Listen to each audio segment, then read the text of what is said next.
Good evening, good afternoon, or good morning, wherever you are in the world. Welcome back to the channel. Today, something unexpected. We got another Lexus, but it's a loaner, okay? It's not actually our car, the CT200H. For some reason, all the doors keep on breaking on them, and it's been at the shop many times at the dealership, but they do take care of us whenever something like that happens. They give us a loaner car, and this time something that I never thought of ever trying, but let's take it out for a spin. This is the Lexus UX 200.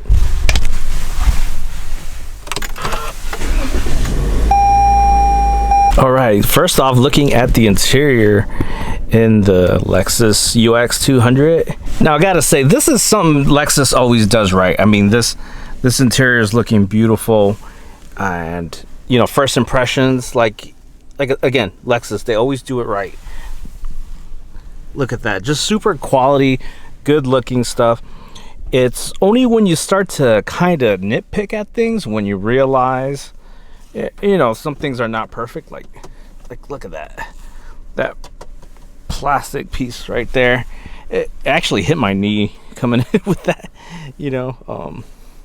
So yeah, it's not the luxury of the most luxuries, but the first impressions, right? It's a good looking car, definitely. It's what you come to expect. Again, when I spoke about the Mercedes-Benz that we rented, or I rented that one time, it's what you come to expect from a luxury brand. And the UX, I actually, like I said in the beginning, I'd never had any intention of trying out this car, but because one of the cars is in the shop, we got this loaner, so I figured I'd do a video. Check out this screen. Now this, and I'll rev it a little bit. That's all digital right there. That is all digital. And now we'll change the modes here.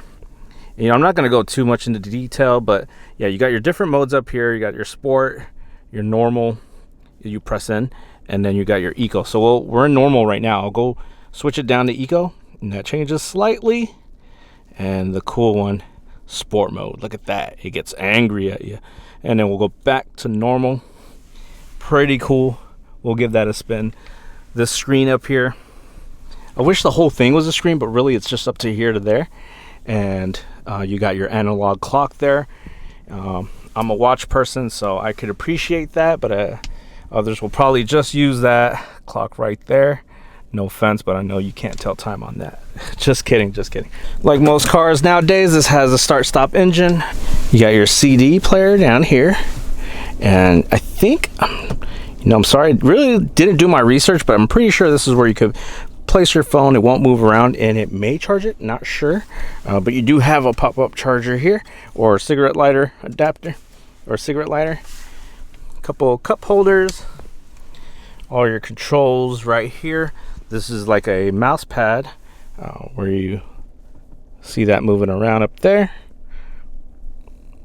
See that? And you could do, with this one, you could hold. So this hold button, if you're not familiar with this, it's basically if you're at a stop and you don't want to hold the brake. This is an automatic car. You just press that and it holds the brake for you until it's time for you to go. So you get even lazier. Radio controls. And then this can pop. This center console can pop one way or the other way. Pretty standard stuff up top. No sunglasses holder up there. You got your sunroof. Let's check out these seats a little bit better. I mean, these has got to be one of the nicer seats I've seen in a Lexus, other than the LC 500, and that's just in person, not saying that in images I haven't seen anything better. That's not what I'm talking about. But these textures, this is really nice, especially this right here. Now I can see this getting really filthy if you don't take care of this, or if you're just a dirty person like me. Not the greatest amount of space here, but again, this actually doesn't match the front at all with that whole quilted look. You got that right there. I mean, this is pretty typical back here, nothing too special. But this trunk space, look at that. That is pretty amazing. The amount of space you get in this, I could see this being something that could replace an SUV. I think you would be totally fine with this unless you absolutely need a lot more than this.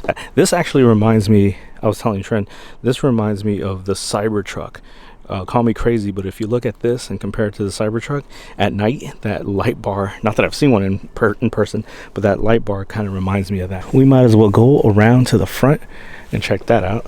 The front, this is honestly my favorite part of the car, is the way this looks. Now I know it's controversial, this whole big grille. Some people hate it. I love it. I think it makes it look aggressive, and I don't care that it's on a crossover. I think it looks really good. This light right there, this looks awesome. The daytime running lights on this is beautiful. I actually do like how this has that two-tone, and the way this turn signal looks is pretty cool. What I don't like about this is this plastic. Come on. I mean, yeah, it kind of reminds me of some Subarus and other pretty cool cross. I think for this Lexus, it's just not doing it right. Now, you could probably just paint these or change them or something, but it's just not something I like. All right, so maybe I'll, oh, I still have the turn signal on. Maybe I'll just take it out for a quick little spin. Maybe I'll throw the GoPro up so you can see what this looks like when I'm driving. Yeah, so ever since 2016, these, you know, every pretty much car here in the US by law has to have a backup camera. So yeah, not gonna be amazed by things, but you know, obviously there was a time where having a backup camera was a luxury, but you can find those things standard in pretty much any new car these days. Who would get this car? Like, what? Why not get something like a RAV4, which I think looks a lot nicer than this car? Now I know you might be thinking, well, yeah, it's Toyota, which is basically the same thing as this, right? It's Lexus. And again, because this was last minute, I didn't do my homework. I don't know if they're built off the same chassis or what. But if we're just going on just the average person looking at cars, just saying, what do I want, right? What's a new car that I want? You know, get me around, have plenty of space for four, and some storage in the back, where you're, you know, up off the ground a little bit more than normal. Who's gonna pick this versus something like a RAV4, which again, personally, I think the RAV4 looks better. The interior on the RAV4, I'm fortunate to have sit in it a couple of times, two different occasions, two different owners. To me, the RAV4 like overall package looks nice. It almost looks like a mini 4Runner, you know, if anything. But now this one, like I did say, the front I like a lot, but the sides, those plastics, the overall look of this car, that whole Cybertruck looking thing in the back, which is supposed to be in right now, you start to factor in pricing, right? Now I'll give you those numbers later. Those are the things that, again, I asked the question, like, who's this for? And I think it's gonna come down to basically brand. Obviously the competition for this car, it's probably not straight up the RAV4, but I was just using that comparison because, again, I was just thinking the average person just going around looking for a car and saying, you know, what do I want for everyday use with a good enough space, a great driving feeling, just to, you know, get around and all that, right? Yeah, I think it'll come down to branding. I know, for example, Trin, like she really likes Lexus. Her first car ever was a Lexus, and then when we bought a car together for the first time, that is the CT200, so that's another Lexus. Now, I'm not saying she would buy this, but what I'm trying to say is that there are people that are faithful to brands or love brands. They will go for something like this versus some other type of crossover that might look better and be of better value, and like those luxuries like a backup camera and sensors and that hold button that I talked about. I mean, I saw that in my friend's Honda Civic. Those are not things now that when you consider like, oh, I'm getting this for all the luxury components. How would it used to be when you had to get a BMW or Mercedes-Benz or a Lexus in order to get those luxuries? Now you can get them pretty much, if not standard, just a few options, and you'll get something like that in a new car, from anywhere from a Hyundai to a Kia, Honda, things like that. All right, so I'm gonna take it out to a bit of a faster street just so we can try that sport mode on it. All right, so we're in normal mode right now. I'm gonna just go up to sport mode.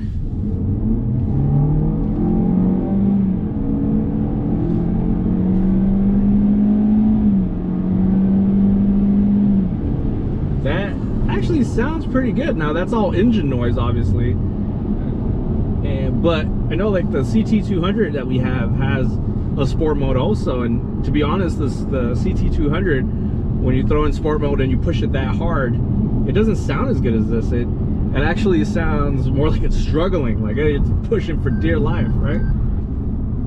So I'll put it back down in the normal mode. And I think when it's in normal mode, just like the CT, it kind of knows when it's technically in eco mode. It knows when you're going slow enough, and it'll kind of keep it there at eco mode. Let me try that. I don't know why, but yeah, let's try that eco mode. I'll tell you.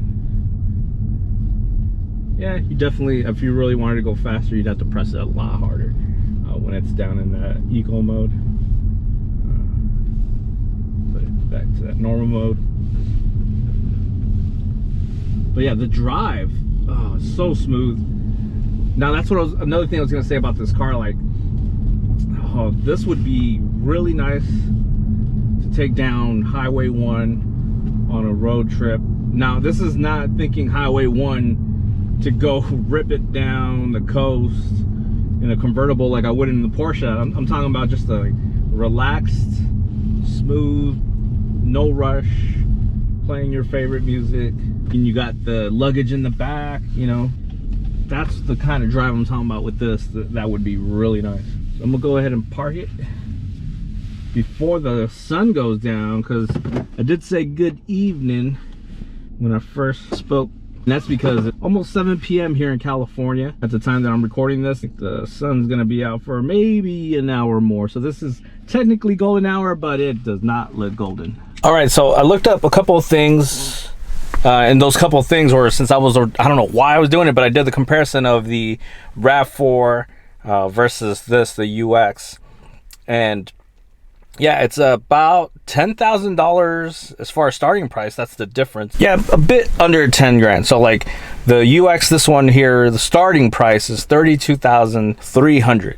And that's with a combined MPG of 33 miles to the gallon. RAV4, on the other hand, is a starting price of $25,900. That roughly gives you about 35 miles per the gallon. Now, I don't know why I ended up turning this into a comparison of the two. I think it was just because I just started thinking when I was driving this car, like, why, what's the market for this, right? Who's the market? But I think, that's the times now, is like crossovers. And again, like I was mentioning, someone that sticks to the brand of Lexus. They want a crossover, but they love Lexus also at the same time. So they go for something like this. I think that's what it is. I think the extra close to 10 grand, what am I missing? I don't know. Because it's like I was saying before, it used to be that you would have to get a Mercedes-Benz or a Lexus, a BMW, a Jaguar, or something to get that luxury, like all those features, right? And now that's not the case. So I keep babbling about that, really.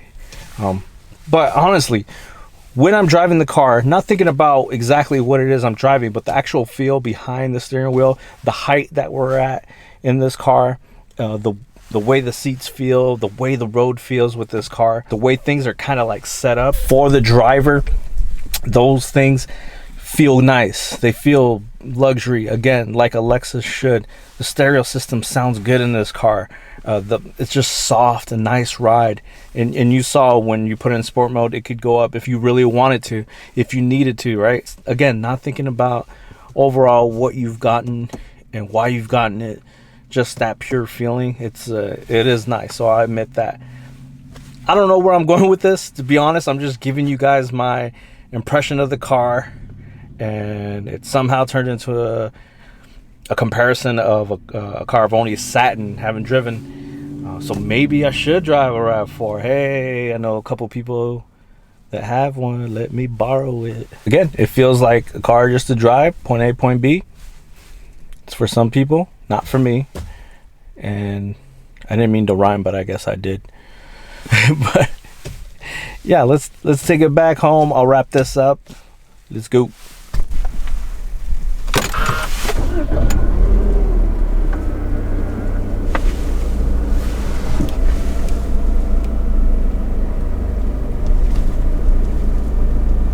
something I gotta point out. Look at that little window. It's so little. It's a tiny little window. And it's just so you could like see through the pillars, or else you'd have a blind spot there. It's I think it's funny. Yeah, so I guess just to wrap things up, just wanted to give you guys my first impression of this vehicle. Might as well. It's in my possession. Figured why not, right? So probably one of the few or only times that I'll be driving this car. Hope you guys did enjoy the video. I hope you got some information from this if you were looking to buy this car. I hope I didn't burst anyone's bubble. Go check it out, because this might be your cup of tea. If you did like this video, please give that a thumbs up. Please share with anyone that might like this type of content. Please subscribe or consider subscribing. And yeah, I'll talk to y'all later.